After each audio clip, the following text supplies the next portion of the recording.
Hi, my name is Jacob Speakman. I am a horn player from College Station, Texas, and I am so thrilled to be participating in NYO-USA's 2019 European Tour. Today, I will be pointing out 5 excuses that you should never get into using. I picked this topic because I see so many people use these excuses, and I've even used 1 or 2 myself, unfortunately. But excuses just cripple your musical career and prolong the work you need to do to fix a problem. So I'm hoping to point out these excuses and to help you and your musical journey. Excuse number 1, scales are so easy. Why should I do them? Well, scales are such a crucial part of what we do, and we see what they teach every day. I mean, they help us with key signatures, they help us with technical playing, and really all of those technical passages we face are a lot of times just scales at a faster tempo. Scales also help us with things such as flexibility, range, and for wind players, smooth and steady airflow, etc., and so much more. I can't stress enough on how important scales are to our craft, and if you find yourself bored by practicing them, then try something new with scales. Try a new rhythm, try a new way to play them, try going an octave up, 2 octaves down, and then going 3 octaves up or something, or do something to make them more exciting. Play them with swing, not swing, whatever you find important. Anything to help you. Excuse number 2, so-and-so doesn't do that, so why should I?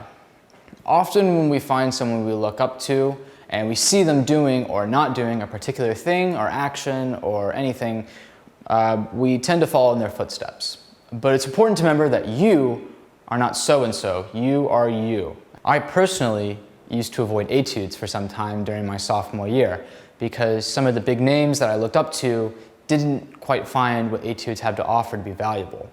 But I personally found that I really believe that they help develop our playing and our great insight for that factor.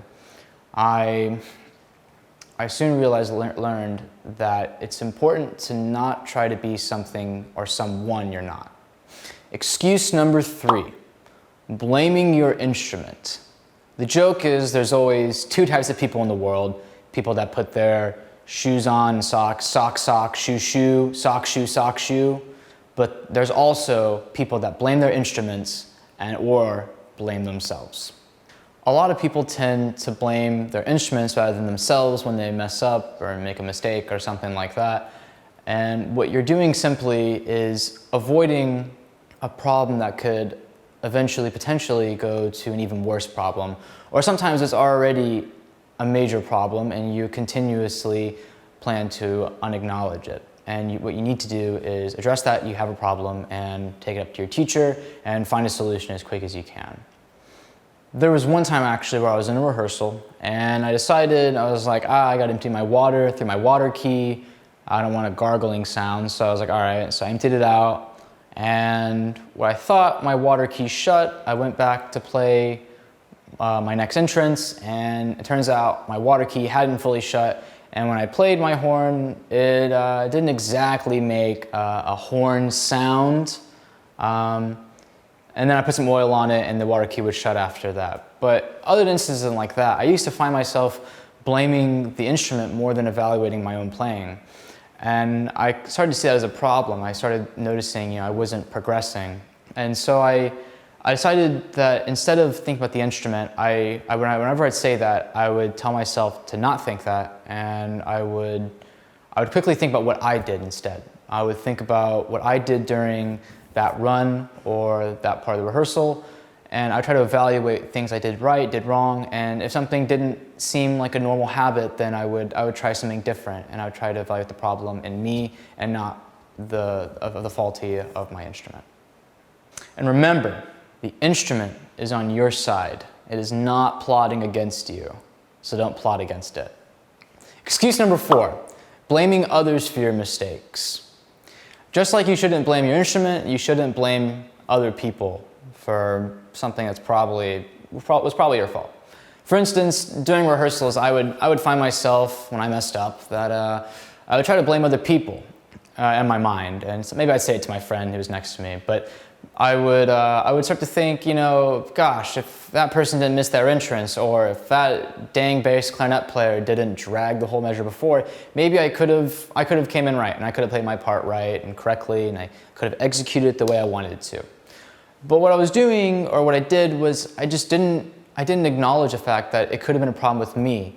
And it could have been a lack of concentration on my part, it could have been a lack of airflow, there couldn't have been enough buzz between my lips, there could have been too much tension, there could have been a numerous amount of possibilities. But instead of thinking it's something I did, I was too arrogant to think that, and I kept thinking that it was other people's fault.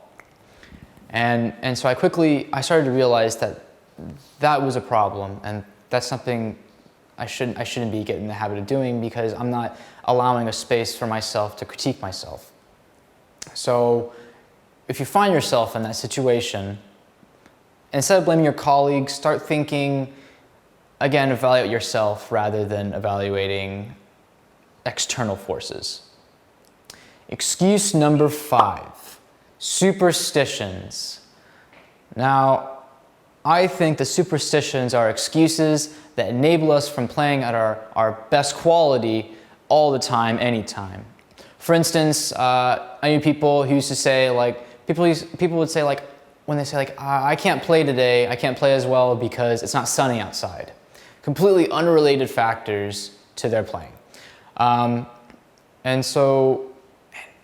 how are you supposed to do anything if you don't think you can do it? I mean, you've already made up in your mind that you can't play when it's not sunny outside, and the mentality is 50% of actually doing it, anything. And so it's best to break superstitions. For instance, I used to think that when I wore watches that I didn't play as good. And for 2 years I let that control if I wore watches or not. And so during my senior year, I decided that was preposterous.